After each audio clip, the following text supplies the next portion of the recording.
Welcome to this presentation on supporting people through loss and grief. Although I am going to focus primarily on loss in relation to death, it is important to note that much of what I will say can apply equally to some of the other losses we experience, such as divorce, redundancy, childlessness, or retirement. So keep this in mind when speaking to people who may be experiencing any of these things. From time to time, we learn of a friend or a neighbour who is mourning the loss of someone close to them, and we want to offer support. Knowing what to say can sometimes be a bit tricky. I heard recently of someone who avoided a bereaved friend because they didn't know what to say to them. And of course, later they felt that they had let their friend down. In this presentation, I plan to spend a little bit of time explaining some of the things we know about the grief process, and then to look at some things we can say or do that may be helpful to us in supporting a friend who is suffering grief, so we can be more confident when speaking to them at their time of loss. This can be a difficult subject, and it's possible I might touch a nerve with the loss you have experienced and bring back some of the sadness. If this is the case, please stop watching, do something you enjoy, or perhaps phone a friend for a chat. So, in order to support someone with their grief, it helps to understand a little bit about the process. I'm going to share some slides with you that will help me to describe what we know. First, grief is a process, and we know it's not linear. It won't necessarily go in a nice straight line, with the bereaved person feeling a little bit better day by day until they're back to their old self. Grief is complicated and messy, and a bereaved person can never return to the person they once were, because an important someone is now missing from their life. Grief is unique. No two people grieve in the same way. And the factors influencing how someone grieves will include things like the nature of their relationship with the person who has died, their faith or view of what happens when someone dies, cultural factors, the degree of support they have, and the nature of the death itself. With traumatic deaths, or deaths where someone has chosen to end their own life, there are extra layers to be navigated, such as inquests or perhaps media attention, and these can have a significant impact on the process of grief. There is no time frame for grief. It takes as long as it takes, and we shouldn't assume someone to be over their grief because a certain amount of time has passed. Similarly, some people try to put a lid on their grief, perhaps because they have children, also bereaved, who they are prioritizing. They may not get to deal with their own grief for months or even years. I spoke with a man recently who, as an adult, was grieving for the father who he had lost when he was at primary school. I say again that grief is a process, and as someone called Earl Grolman points out, the only cure for grief is to grieve. During the process, every aspect of someone's life may be impacted. They may know sadness, anger, fear, maybe guilt. They may feel isolated or withdrawn. They may feel confused. Patterns of sleep and eating may be disrupted. Some report physical symptoms, and people of faith may find themselves struggling with their faith. Grief hurts, and it is exhausting. People who work in the field of bereavement sometimes come up with models, images to try to help describe the grief process. And I'm going to explore 3 of these with you now. The first model is called the whirlpool of grief, and it comes from the work of Dr. Richard Wilson. The bereaved person has been rowing their boat through life, navigating their way. Suddenly they find themselves on the edge of a huge waterfall. It may be they see it coming, for example, if the person they have lost had a terminal illness. But sometimes, with no warning, they find themselves falling down the waterfall of bereavement at great speed into the whirlpool below. As they fall, they may feel shock, they may feel numb, or be in denial about what's happening to them. One person described to me that they felt they were outside of themselves, watching themselves carrying on with day-to-day living as if they were on autopilot. Once in the whirlpool, a person may feel disorganized, perhaps unable to cope. They are buffeted around, feeling a range of emotions. Alongside distress, they may feel anger, guilt, sadness, that overwhelming sense of loss. Things have changed for them in a catastrophic way. They may be completely disoriented. Gradually, at some point, they begin to accept their new reality, and slowly, tentatively, they become able to continue their journey, but perhaps now with only one oar, and certainly via a different route. Strub and Schutt describe the time following a loss in terms of a dual process. In the first days and weeks, the bereaved person finds themselves almost totally loss-orientated. They're trying to manage the work of grief, doing the things you can see on the left-hand side of this graphic, feeling the complete, absolute intrusion of grief. Over time, everyday life experience begins to enable them to focus on restoration. They begin to have new experiences and to adapt to their new normal. However, they oscillate between the two states and will often revisit the loss and its attending emotions. They may be having a good day, and then suddenly they hear a particular piece of music, smell a familiar scent, or see something that snaps them back into their loss experience. One person I spoke to recently likened this to carrying a huge, heavy boulder, so heavy it completely weighs you down. Then one day you discover you have been able to put it down for a while. You pick it up again and carry it, but maybe this time it doesn't feel quite so heavy, and when you manage to put it down again, you find you have left it for longer. The final model I'd like to share with you comes from the work of the late Lois Tonkin. The jar represents a bereaved person, and the round shape inside is their grief. At first it is overwhelming. It takes up the whole space and makes it hard to manage day-to-day tasks. Some suggest that over time, as the bereaved person spends more time in that restoration phase we talked about, building new connections and routines, the grief diminishes, as you can see in the top row.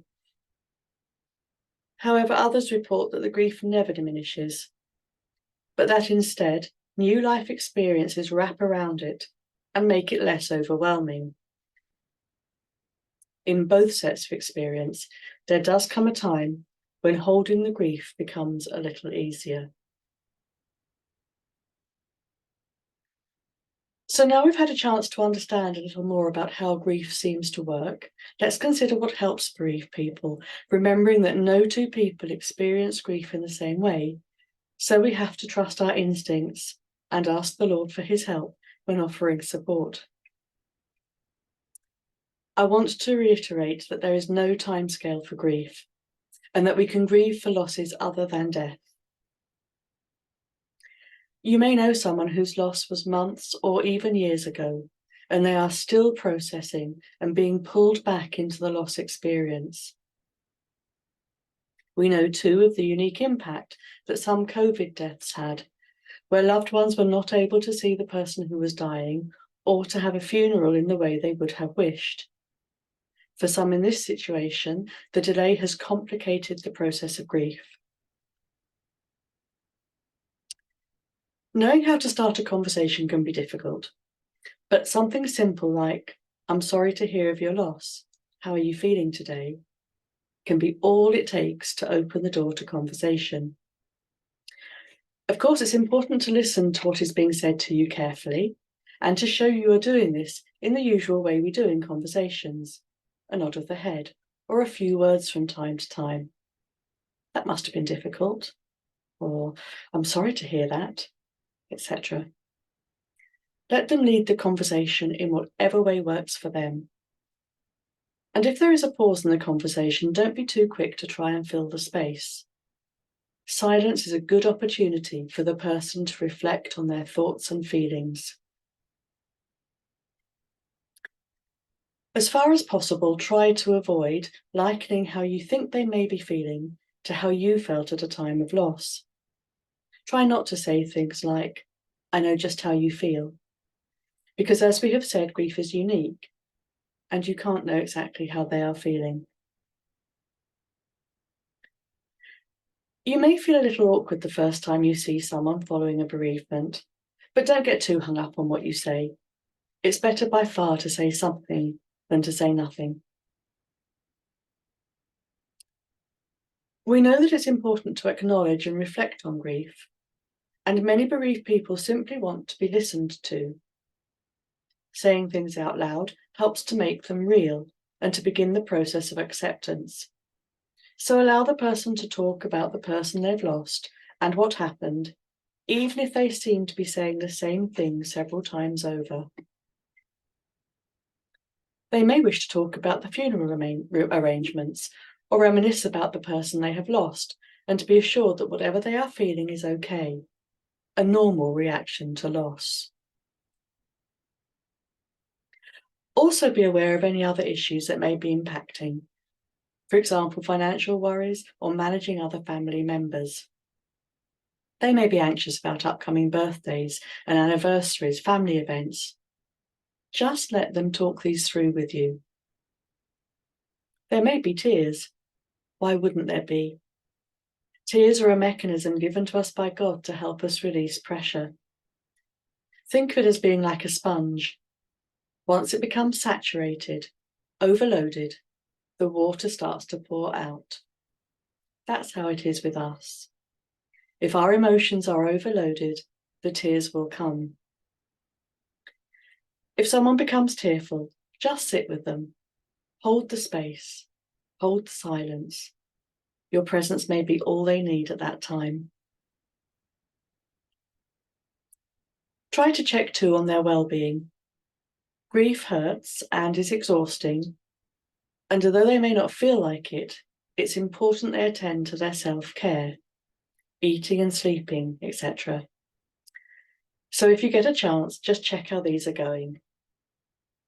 And if you're worried and you think it's appropriate, check if they've spoken with their GP, or if not, if it's something they might consider doing. Exercise and being outside are also good. There is a lot of evidence to show that the colours of nature have an uplifting effect. So if you can, offer to go for a short walk at some point. Or if the weather is good, you might suggest having a cup of tea or coffee in the garden. If the person you are supporting is a Christian, you may choose to remind them of the words we affirm in the Creed. I believe in the resurrection of the dead and the life of the world to come. It might be a comfort to be reminded of this, and you might offer to pray with them. Jesus wept at the grave of his friend Lazarus. Our Lord understands grief and will be right beside them in their loss. He will comfort and support them. They are never alone with their grief. Sometimes a bereavement can test a person's faith, and they might be angry with God. The Lord's shoulders are broad, and he will absorb the anger and continue to hold them until they are ready to let it go. If the person with whom you are speaking is not a Christian, we can still pray for them and ask the Lord to meet them in their grief. Some people speak of the value of writing down how they are feeling as a release, keeping a diary or a journal. Some worry about forgetting cherished memories of the person they have lost, and for them a memory jar or a memory box sometimes helps. This is where they write down the memories briefly on a piece of paper, a different piece of paper for each memory, and put them in a jar or a box or a tin. They can then take them out as and when they want to be reminded. Practically, we can also signpost a bereaved person to charities or organisations that support bereaved people, most of which have really helpful online resources. You might start with Cruise or Sue Ryder, and the Atalos site signposts other organisations that might be useful. I'd like to read you a poem now. It's called The Elephant in the Room by Terry Kettering. In this poem, the elephant in the room is grief, and it's there because family and friends have avoided speaking of the person who has died for causing upset, or because they are not sure what to say. The bereaved person longs to hear the name spoken and to talk of the person they have lost. There's an elephant in the room. It is large and squatting, so it is hard to get around it. Yet we squeeze by with, "How are you?" and "I'm fine," and 1,000 other forms of trivial chatter. We talk about the weather. We talk about work. We talk about everything else except the elephant in the room. There's an elephant in the room. We all know it's there. We are thinking about the elephant as we talk together. It is constantly on our minds, for you see, it is a very large elephant. It has hurt us all. But we don't talk about the elephant in the room. Oh, please say his name. Please say his name again. Oh, please let's talk about the elephant in the room. For if we talk about his death, perhaps we can talk about his life. Can I say his name to you and not have you look away? For if I cannot, you are leaving me alone in a room with an elephant.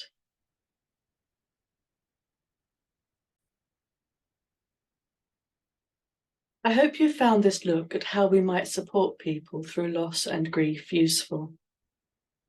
As I said at the beginning, this can be a difficult area for us to think about. So please now go and do something you enjoy and which will help you with your own well-being. Thank you.